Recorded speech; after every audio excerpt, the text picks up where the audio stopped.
What's dangerous is when the universe pick you and you put on the magic glasses. There's rules that go with them. You can never take them off. You never see things as they're supposed to be. You see things as they are. And you can never force nobody else to wear them.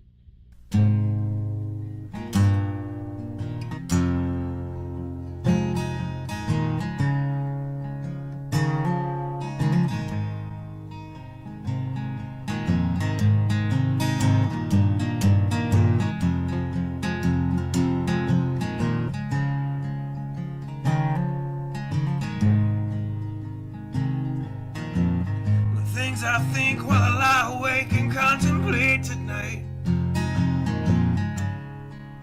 are wearing me out. Well, maybe tomorrow the world will wake and get it right,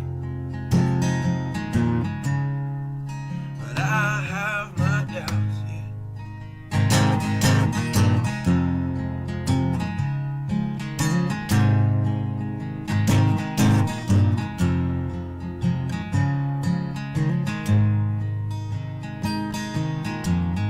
During the day, well, I design machines of war that scream through the sky. 'Cause I, for one, I like to go to bed free at night under these stars and stripes. And I have my doubts that we're coming out. Yes, I have my doubts, and I have my doubts that we'll make it back out. Yes, I have my doubts, but they'll wind you up and pull the cord until you're spun right out. And I don't understand. Roll the dice and raise the price to feed the machine's mouth. Call it the progress of man. And I have my doubt that we're coming out. Yes, I have my doubt. And I have my doubt that we'll make it back out. I have my doubts, so I'll drink my stuff and raise some hell and shoot my guns to the end of my time. You can have the booze and go to hell and take the guns, but I know they won't be mine.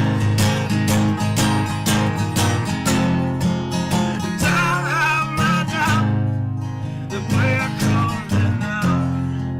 Yes, I have my doubts, and I have my doubts that we'll make it back up. Yes, I have my doubts.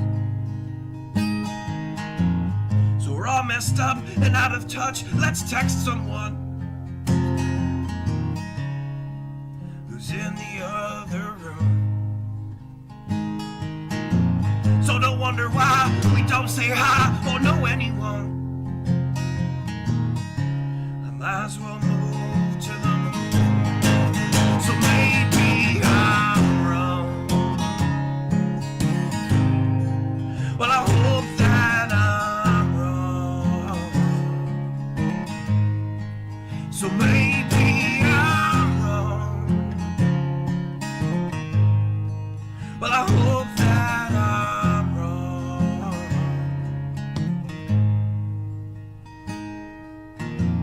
Well, the things I think while I lie awake and contemplate tonight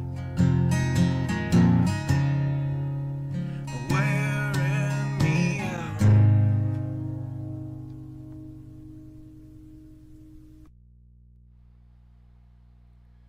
Good evening. Just try to ignore the stupid little message there. Hopefully it goes away.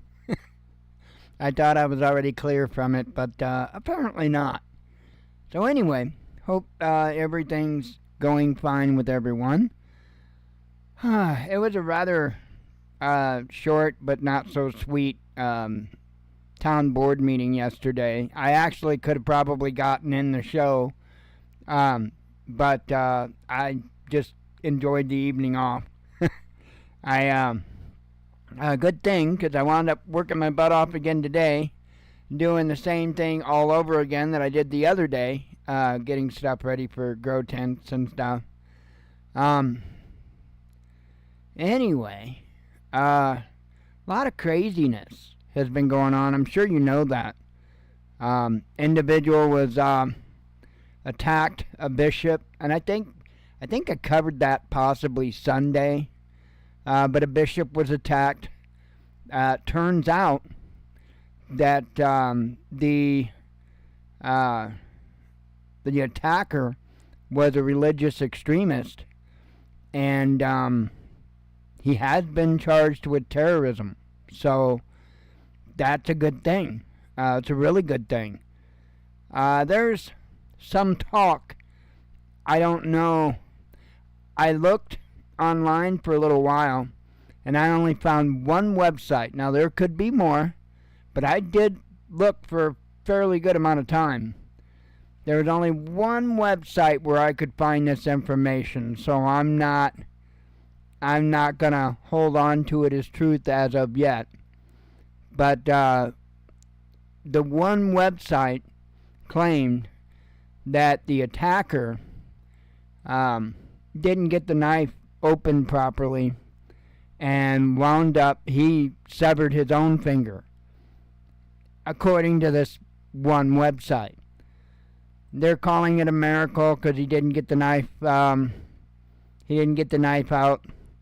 all the way or what have you, and so therefore, the attack was pretty much very limited in damage.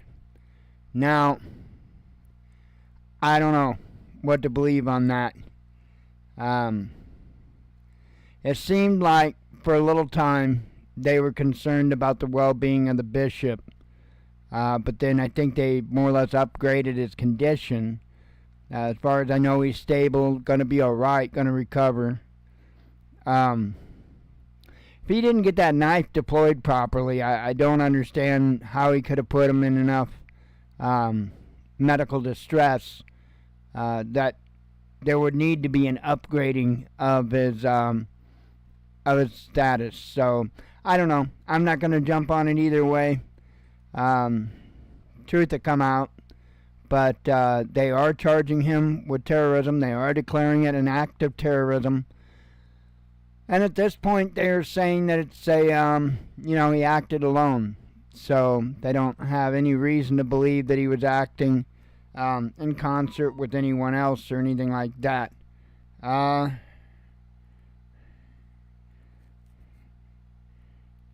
Sheesh. Okay. Anyway, aside from that, a lot of crazy storms going through the Midwest today. We didn't get much of anything here, but up north, holy cow, the amount of tornado warning boxes was insane. Covered quite a bit of the line up north, the line of the storm. But yeah, kind of crazy as far as weather today as well. And then all the other crazy stuff with military conflict going on. So figured I would jump into it and just kind of make it an easy night. I'm pretty much sticking to Iran, Israel, and Ukraine. I've only got 4 tabs. Well, actually, no, I got 5 tabs open because I do want to cover something before we get into that.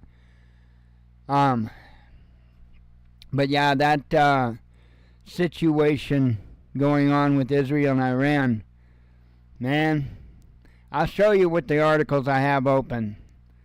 But I'm one of those people where I'll only say something so many times, and I'll just shut my mouth and I'll do it.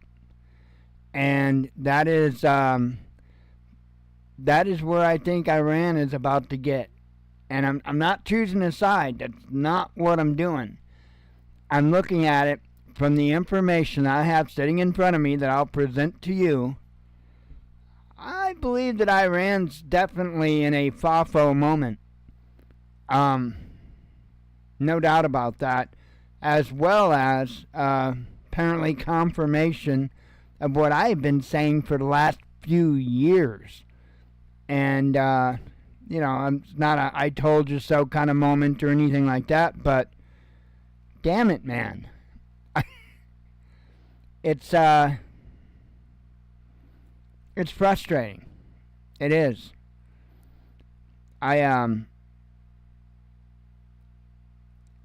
It blows my mind that every single day you've got these channels on YouTube coming out, fear-mongering, this, that, and the other thing, and like 80% of the time at least they're wrong.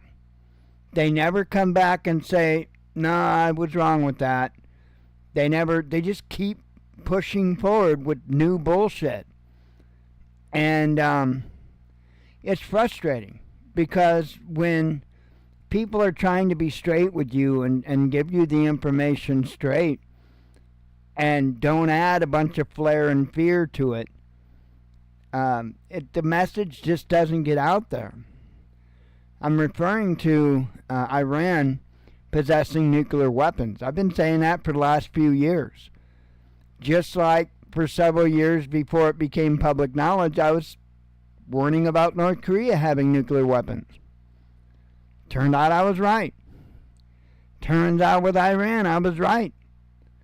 And again, it's not a look at me, I'm right kind of thing. It's frustrating because you get people coming out today now, oh my God, they got nukes, right? And I mean, it's just, why can't they just leave news alone? I mean, it's bad enough you got the right and the left adding political slants to it. But then beyond that, you've got all these yahoos that want to play news anchor. But they specifically want to get people riled up, so they'll keep clicking their videos, so they'll be dependent on them. That's actually what it is they're looking for, is a form of dependency. Now, is that not sick? I don't know. Maybe it's just me, but I think that's sickening. Especially in the preparedness sphere, we should really be promoting empowerment and being able to do for yourself. Not this idea that you need. That's mind-blowing to me. Mind-blowing. They're teaching dependence while trying to hide behind teaching independence. It just blows my mind. So anyway, beyond that, I wanted to go back over something else just a little bit because I made a video on it. It's something, though, that really needs to get hammered home because there are a lot of folks, they're going to be very sadly mistaken. Here, let me see if I can kick that off. No. Hang on.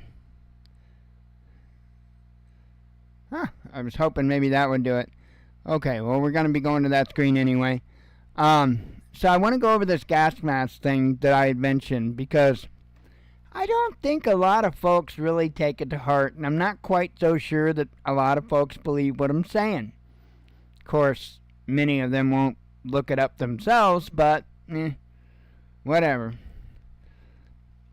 So I asked Google the simple question of how long will gas mask last radiation, right? Because it depends on what it is you need the gas mask for as to how long it could be protective against it. And I'll happily tell you that in Call of Duty Warzone 2. Oh, wait, we don't need to know that. That was the first stupid-ass thing that came up with Call of Duty. It's like, dude, I don't want to know about Call of Duty.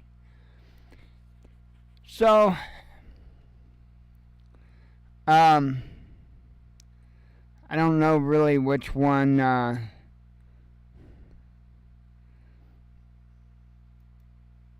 here's one here. It's Quora. I mean, Gas masks are useless against radiation fields, but first we need some definitions. Radiation is actual particles and the photons which are traveling through the air. Normally they are alpha, beta, or gamma. The only way to protect yourself is to put up appropriate shielding or leave. Radioactive particles emit radiation. Duh. Contamination is radioactive particles where you don't want them. If they are in the air, you might breathe them in. You might settle out in your lungs. Now you can't shield against them or get away from them. This can be bad. So, and I don't know if they really... Oh, well, yeah, this person probably knows their stuff. But didn't give a length of time. I'd really like to find something other than Quora or Reddit. You know what I mean? Well, Mira, they've got something here.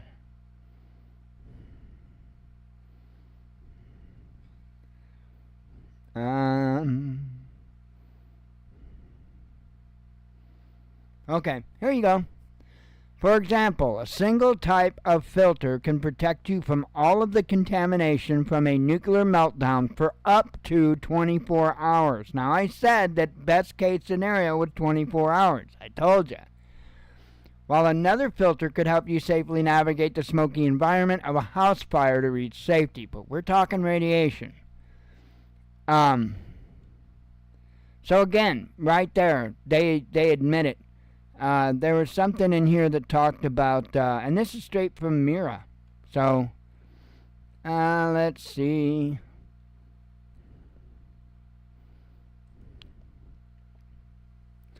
They had something, they were talking about amounts of filters.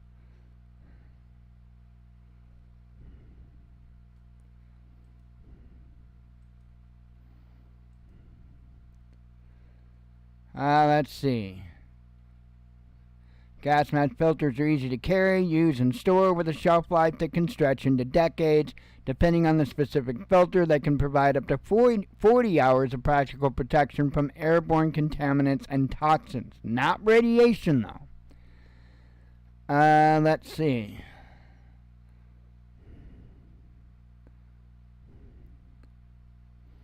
I'm looking to see. There was something about where they were kind of giving advice on amount of filters and stuff like that, and I don't know for sure what it was to do with, but I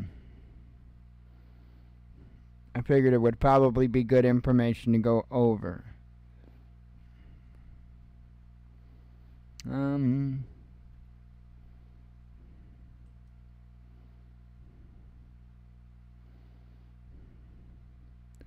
I thought it was interesting when I seen the number that they were talking about.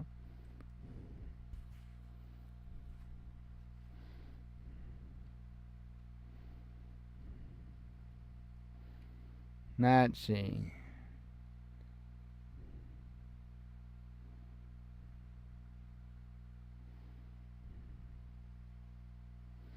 I know I saw it.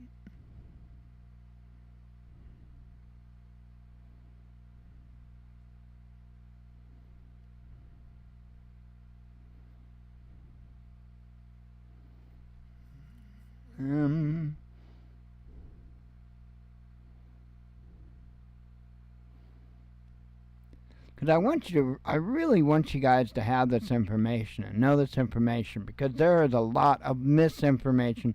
Not necessarily so much misinformation, but just not telling you. You know why they're not telling you? I don't think that most of them are just being outwardly nefarious and just leaving it out because they want you to waste your money. I don't think that. I don't think they know. I don't think they have any idea. But they're preppers. I'm just lost on that. I'm sorry, but I'm just lost on that. I found what I was talking about. It says here, it is vital to focus on logistics when purchasing, storing, and maintaining gas mask filters. You will want between 7 to 20 filters for each family member or group, and the filters have an average shelf life of 5 to 10 years. Successfully managing and storing that amount of sensitive equipment can require some clever thinking. So right there, and they didn't tell you for how long and all that. I showed you earlier 24 hours, best case scenario, when it comes to radiation. I don't know what to say on this. I really don't know what to tell you on this. You have to make your own decisions on every single bit of it. But I think that you should be able to make educated decisions given the proper information. And that's where the problem is coming in. And it's individuals are not providing the whole story. And they often don't. I will tell you my opinion. You have to decide for yourself. I'm going to try to knock that off. Howdy, Kyle. Oh, it did go off. Oh, but my thing's not working. Not quite sure exactly what RAD-X is. But I will say this. Here's the thing. Oh, I see. It's medication. Okay. Here's the thing. The thing that I really want people to think about.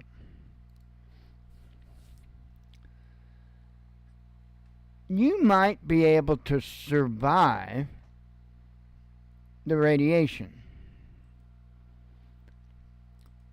But that's only the beginning of your troubles. If you don't have something lined up to be able to safely produce food, it's not going to be a fun time.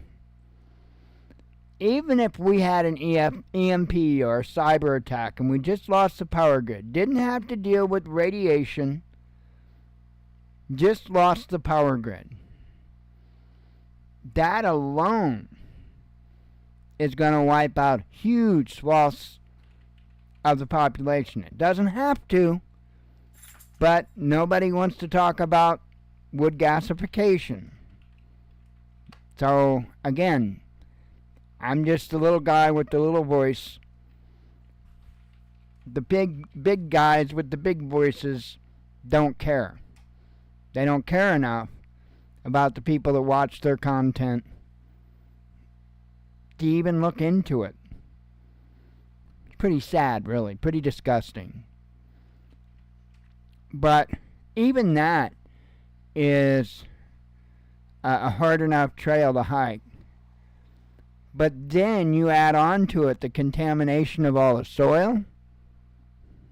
Man, you got to take all that topsoil off. It's got to be replaced. It's got to be fertile. It's got to... I am certainly a fighter. But at the same time, I do know when to throw in the towel.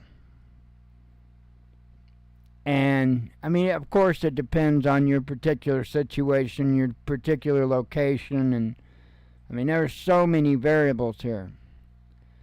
I'm just saying that if we had a nuke hit St. Louis, which is like 30 miles away, or Scott Air Force Base, which is 25 or so miles away. Now, by the way, all of this is hyperbole, and the reason why I tell you this is hyperbole is because we got St. Louis 30 miles away, Scott Air Force Base, which is the Military Airlift Command Center, that's 25 miles away, and then we have a town called Patoka that's not real super far from us. Patoka has, at least at one time, I don't know if it still is, the second largest oil storage facility in the nation. Kind of a little bit of a primary target, right? And then there's Callaway Nuclear Power Plant over in Missouri that's not too awful far away. Here in Illinois, we've got Coffeen Nuclear Power Plant, which isn't too awful far away. So, the chances of us walking away of a nuclear attack are like slim to none. We will probably be vaporized, and I'm good with that.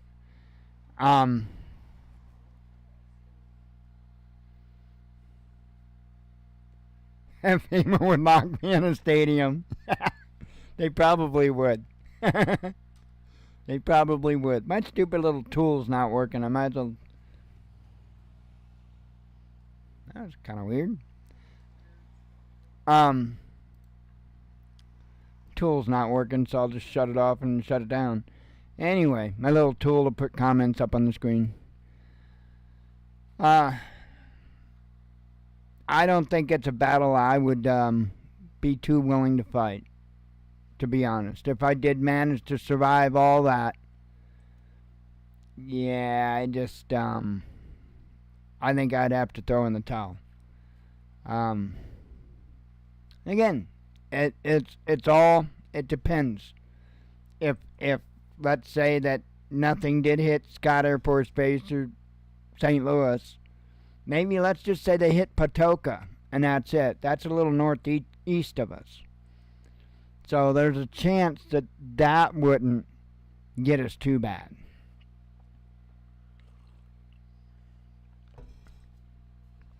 But I just want folks to be clear on this whole gas mask thing, because it's the silliest idea ever that you're going to use a gas mask to fend off a nuclear attack. No, you're not. Not even a little bit. Now, if you just need it to get out of the area or something like that, that's fine. That's actually what it's for. But a lot of people that aren't planning it that way, but they're going out and spending enormous amounts of money on gas masks. I mean, it's just insane. I don't even know what the mirror ones cost. I think they're like $300 and some odd or something like that. It's like stupid.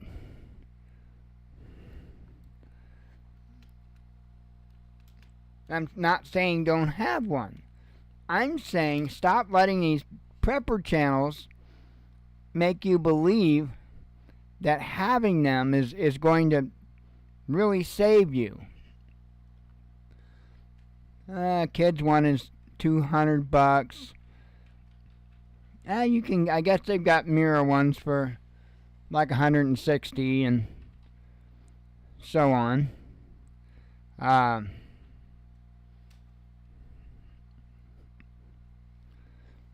CBRN filter, $80 for one. That's one filter. One filter, $80. That's 24 hours. Oh yeah, yep, you're right. Yep, and you'd pretty much need all that. You know, the same. You definitely would need mop gear. You would need iodine pills. You'd need all of it. Without a doubt. Without a doubt. It's just expecting that you're going to ride it out by using those cartridges. Nah. The best, and like I said in the video, the best option that you would have as far as filtration would be building your own system. And it probably sounds much harder than what it really is. To build your own system and then, clean the air coming into a small room and have a positive pressure environment, meaning you've got filtered air coming in that creates a positive air pressure inside the room you're in, so that way any of the cracks and crevices where air can get in or out, it only pushes out. And if you do that, then you're keeping all the dangerous particles from getting inside the room. Now that's just only one aspect of it. You still have the actual radioactive effects from the particles and stuff like that. So kind of need to be in a basement, or you've got to need to have several floors above you. There's a ton of things. Again, I don't understand. My whole point behind this is I don't understand the short-sightedness of promoting people getting gas masks for nuclear war. It's silly. Completely silly. Anyway, I reckon we can get on to the topic about oh, I just looked over. Yep, you're right. I actually just watched a really awesome video yesterday, I think it was, about, and man, there was a lot of good content in it, about a nuclear explosion. Let me see if I can find that in my history real quick. Man, was it so frickin' cool. This guy really did a really good job with his information, and he covers all of that. I thought it was really, really cool. Oh, that's right. It's over here.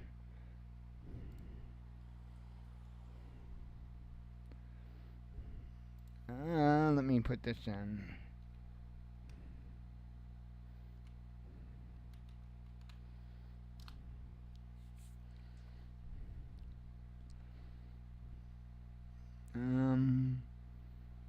Because I was actually going to, where is it? Oh, no way. Why ain't it in my history?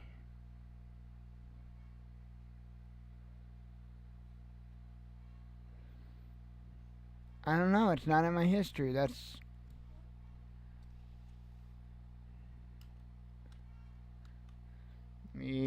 check VFX. It may not have had the word nuclear in it. Yeah, VFX artist reveals the true scale of nuclear explosions. It did have nuclear in it, but it didn't come up. The channel was Corridor Crew. Some huge channel, 5.4 million views on the video, and I think he had a ton of frickin' subscribers as well. But did a really incredible job. And what he was basically trying to do was give a little better idea of what a nuclear explosion inside a major city would look like. Because, you know, none of the other footage and stuff that we have from the tests and stuff like that really do a good job of showing it. And beyond that, we've got a lot bigger bombs now than what we did. The only thing that we have to really show the true scale of the destruction is video and pictures from Hiroshima and Nagasaki after that happened. And he did show some images from that, and it was disturbing. It was disturbing. Really good video. Again, Corridor Crew is the channel. The video was titled VFX Artist Reveals the True Scale of Nuclear Explosions. I'll throw the link in the chat. I really enjoyed the video. There's the link. I really enjoyed it. It was a good video. And, you know, I like what he had to say about it, too. Because he does speak against the idea. And, hey, I'm against the idea. I think it's freaking stupid. Hang on.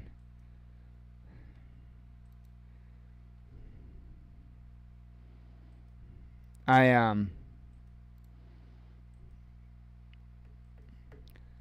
had somebody request. I've had a lot of people here lately from Chicago wanting in the into our group, and so I'm kind of trying to cut that down a little bit. It would be nice. Let's see. No idea. Oh well. Hang on. Oh. Same notification, just on my watch. Okay, sorry, let me get back to what I'm doing here at the news. A lot of craziness going on. We'll kind of rip through these 4 articles and do some headlines and call it a day.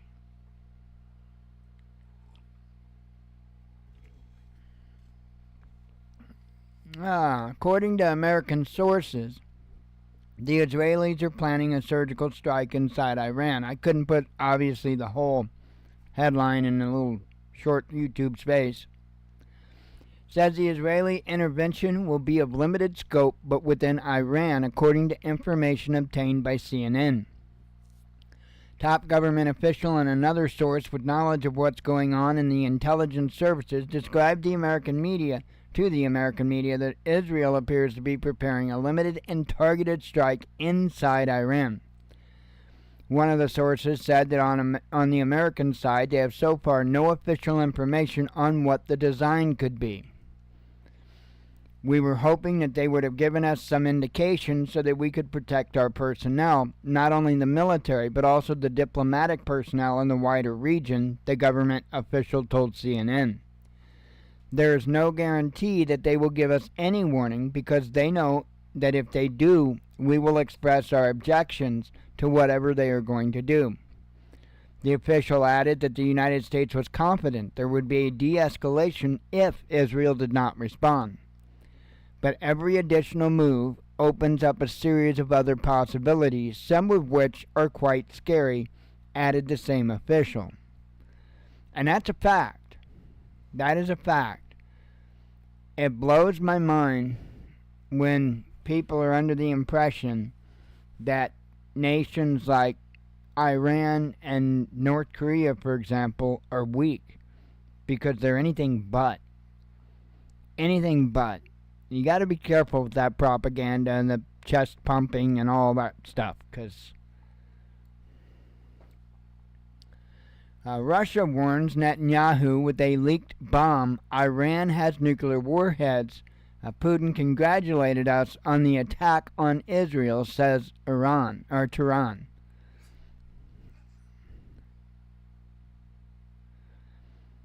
Says Moscow leaked bombshell information about the Middle East and anticipation of Israel's attack. According to Russian military media that is fully controlled by the Kremlin, Iran has nuclear warheads. Here it should be noted that the same conclusion was reached by many Western analysts who noted that Iran's change of attitude shows that it either has a nuclear/dirty bomb in its hands or has acquired nuclear warheads or is very close, a matter of days to building. We should note that yesterday the chairman of the Iranian Parliament's National Security Committee, Abafazi Amawi, said that Iran is ready to use a weapon it has never used before if Israel decides to retaliate. Is the nuclear/dirty bomb final? The bad news about Israel does not stop there. According to the Iranian news agency, there was a telephone conversation between Russian President Putin and his Iranian counterpart Raisi, in which Russian President Vladimir Putin praised Iran's attack on Israel as one of the best ways to punish the aggressor and an indication of the prudence and rationality of Iran's leaders. According to the Iranian news agency, the president of Russia is reported to have said what happened on part of Iran in response to this criminal act, talking about Israel, and in the shadow of the inaction of the UN Security Council, was the best way to punish the aggressor, again talking about Israel, and a manifestation of the tact and the rationality of its leaders, Iran. Iranian President Ibrahim Raisi responded in a phone call with his Russian counterpart Vladimir Putin on Tuesday that any action against Iran's interests will be answered in a broader, heavier, and more painful way. And then I'm not going to sit there and read all the parts of it, but they're trying to let them know. I don't know how well that's going to work out, but they're trying to let them know.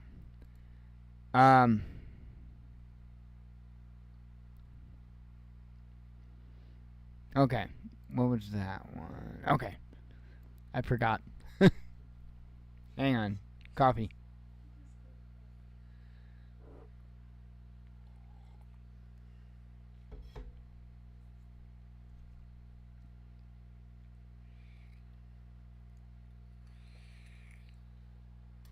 Oh, man. Okay. Continuing on. China fully covers and supports Iran. Tehran has warned U.S. through Beijing. Says here, Iranian Foreign Minister Hossein Amir-Abdollahian said Tehran has warned Washington that any new Israeli attack will provoke severe and decisive retaliation from Iran. The minister made this statement while talking to its Chinese counterpart Wang Yi by phone. According to a statement from the Iranian Foreign Ministry, which was posted on Telegram, Iran and China have multifaceted economic as well as military cooperation.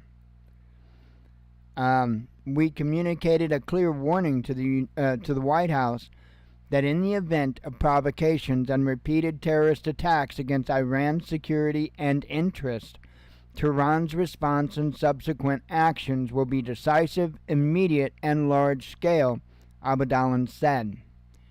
The words decisive and large are clear, but immediate implies that there will be no warning. And then same thing. There are several sections of this. I will read this one here. It says China fully covers Iran. Says the Chinese side, according to Xinhua, reported that Amir Abdollahian informed Wang about Iran's position on the attack on the consular section of the Iranian embassy in Damascus, saying that the UN Security Council did not give the necessary response to this attack and that Iran has the right to self-defense in response to the violation of its sovereignty. Amir Abdollahian added that Iran is willing to show restraint and has no intention of further escalating the situation. Wang, a member of the Political Bureau of the Communist Party of China Central Committee, said that China strongly condemns and strongly opposes the attack on the consular section of the Iranian embassy in Damascus, regarding it as a serious violation of international law and unacceptable.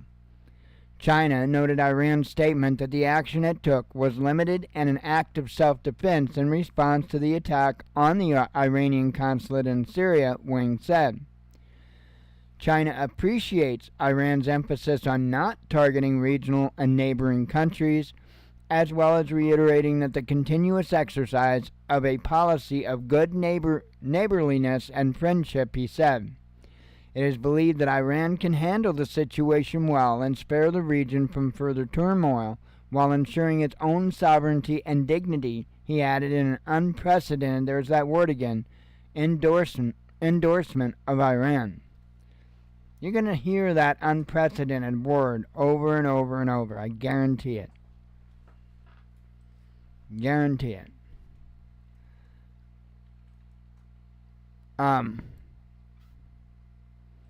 It's just nuts. I do think it's gonna probably lead to more back and forth. I think that this is far from done, but we'll see. Shifting conflicts, if you will. Dozens of dead French soldiers in Ukraine from Iskander fire. Russia confirms the strike. French Foreign Ministry says communication with Russia should be cut off. Now, I said that the moment that NATO actually got troops in there, and when I'm saying NATO, I don't mean NATO itself, but there being NATO troops, France is a member of NATO, that Iran was going to likely hit anywhere where those foreign troops were being put in at. Now, there have been different troops, and I'm not talking about the mercenaries. I'm talking about different troops training and stuff like that have already been on Ukrainian soil. That's been admitted. But their roles were said to have been very limited. Definitely no frontline stuff, supposedly. But that's being said to be changing. And I think that Russia's making a point by hitting them as quick as they can when they do cross over into Ukraine and do start being involved in the operations. So this goes on to say the Russian media confirmed the information about the shelling of French soldiers' positions in Slavyansk with dozens of dead, noting that a regular French army under the Foreign Legion has entered Ukraine. This is probably the reason for the unprecedented, there we go again, statements of the French Foreign Minister Stéphane Sejournet, something like that, who emphasized that there is no longer any reason for talks between France and Russia. Immediately after the French ambassador to Russia, Pierre Levy, was summoned to the Russian Ministry of Foreign Affairs in relation to the statements made by the French Foreign Minister Stéphane Sejournet, however it's pronounced, in which he said that Paris has no interest in having a dialogue with the Russian leadership. Ministry of Foreign Affairs in Russia, in a statement, states that the French ambassador was informed of the unacceptable nature of these statements, which have nothing to do with reality, while denouncing a conscious and deliberate action by Paris aimed at undermining the very possibility of a dialogue between the two countries. Earlier in the day, Sejourne told France 24 television station that Paris considers it inappropriate to hold talks with officials from Moscow today, as Russian officials are making inaccurate statements. He also said that France and Russia have a long history of cooperation in the fight against terrorism, adding that it is not in France's interest today to hold talks with Russian representatives because their announcements about the results of such talks are false. Now, mind you, they're saying all of this, and at the same time, France is inviting Russia to I don't know, titled anniversary or what. We'll get to it. It's in the headlines. So here they're out of one side of the mouth inviting them to perform or to attend this ceremony, if you will. And it's a ceremony that has to do with World War II. But then saying that at the same time, out of the other side of their mouth, that there's nothing to talk about. I'm a little confused. So anyway, you have a couple of drinks, a couple of vapes. We'll do some headlines.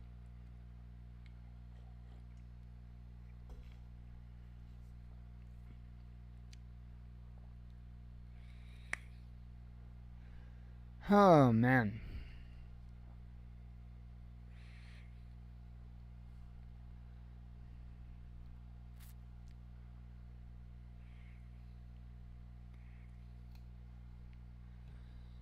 All right. Ukraine suddenly walked away from Black Sea deal, says Reuters. U.S. won't fight for Ukraine, says White House. A suspect arrested following bomb hit on Ukrainian defector, says FSB.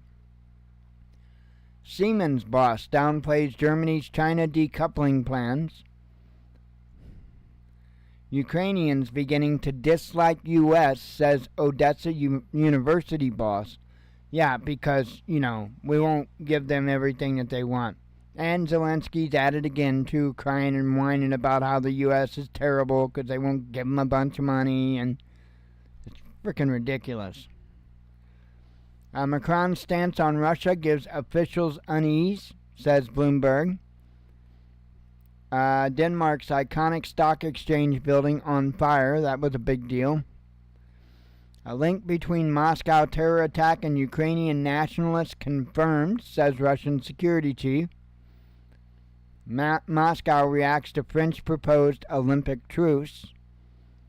A teen detained after 400-mile high-speed train surf. Yes, one of those high-speed trains that goes along about 155 miles an hour. Yeah, he decided he was going to ride 400 miles on top of one. He was going to ride back, but they busted him and, of course, took him into custody. Global powers should stop seeking selfish gains in Ukraine conflict, says China. Here's what I was talking about. France to invite Russia to D-Day anniversary, says media. I thought they used the word anniversary, but I wasn't positive. Let's see. U.S. told Ukraine to halt attacks on Russian oil refineries, says Washington Post. Turkey says Ukraine withdrew at the last minute from an agreement with Russia on the safety of navigation in the North Sea. Things that make you go, huh? Netanyahu says Israel's retaliation will be done in a smart way and the U.S. will already be informed. Which kind of goes against what the U.S. said, but let's see. Apparently, a ship, Thermostocles or something like that, Thermostocles, I'm not sure, raises the blue and white flag in the city. She made the Turks furious. Yeah. So basically, they I think on the entire ship, something about on the entire ship they were raising these flags. Normally they only do it on the bow or something. I've never swabbed a deck. I couldn't tell you. Israel says requests the U.S. GBU-57 super bomb to hit Iran's nuclear base in Zagros Mountains. I don't know if the U.S. is going to hand over any. I don't think I've got that particular weapon in VTOL VR. I know I've got the GBU-53. I don't know if I've got a 57, though. It is kind of neat to look at some of these weapons, talked about in the news, and I've got them, I use them in VTOL VR. Man, that is such an awesome game. I enjoy it more and more when I play it. Turkey will activate S-400s due to Israel attack. We are the next target, they say. That's actually a pretty big deal. That F-35 you see there, the F-15 you see there, yeah. Not hiding from the S-400. Not even the F-35. Russian seaborne oil shipments hit 11-month high, says Bloomberg. And then that's not even their late systems. They've got a S-500 and an S-550. So not Turkey, but Russia. Let's see. Putin speaks with Iranian president, says the Kremlin. U.S. politicians don't care about Ukraine, says Zelensky. I told you earlier, he's whining again. U.S. reveals position on retaliatory Israeli strike against Iran, says ABC. RT journalist detained in Georgia, the country, not the state. Telegram founder reveals Tucker Carlson interview. Some interesting things. I caught the little short clips from that interview. I need to watch the full interview because it sounds pretty good. Israel calls for the Islamic Revolutionary Guard Corps to be designated as terrorist organization. Don't you just love how they do that? But the IDF isn't supposed to be? Poland wants to join European Air Defense Shield project. Iran says the slightest action against us will be met with a severe, far-reaching, and painful response. IAEA is concerned over possible Israeli attack on Iran's nuclear facilities. Netanyahu's speech at an IDF camp, he says, Iran is the source of evil. We will strike the monsters without mercy. Washington Post had an article on how Russia is strengthening Iran against Israel. Of course, it's Russia's fault. First Russian-Chinese factories for the production of military equipment and drones are operating at full capacity, says Unified Defense Structures. Covered that. Erdogan blames Israel for Iranian attack. Israel urges more sanctions on Iran. Zelensky signs controversial mobilization bill, so that means it'll be drafting more and more people. Israeli drone executed Hezbollah commander in his car in Lebanon. Covered that. One step closer to the answer. Israel says the War Council decided how to strike Iran. Of course, they had to go for the big photo op there. Ooh, they look so tough. Erdogan attacks Israel, and Netanyahu says they are the only ones responsible for the tension in the Middle East. I covered that. IMF lambasts U.S. over ballooning debt. Brussels police attempt to shut down conservative conference. Ukrainian army chief says Russians want to occupy Chasiv Yar by May 9th. Dozens of dead... I covered that. Ukraine conflict makes Czech arms dealer rich. Not surprising. EU country sacks official after bizarre X-tirade. And lastly, NATO member explains why it will bar Ukraine from joining. And I'll just check in case on War News to see if they've got it doesn't look like they got anything new. Nope, nothing new. Nothing new. So anyway, that would do it. I'm gonna run out of here and scream with my hair on fire. No, I'm gonna go to bed. I'm tired. So, I hope you all have a good evening. God willing, we'll be back tomorrow. We'll do it again. I appreciate you coming tonight. Hope to see you tomorrow night. As always, God bless you. We love you. Be one with your spirit. And shalom.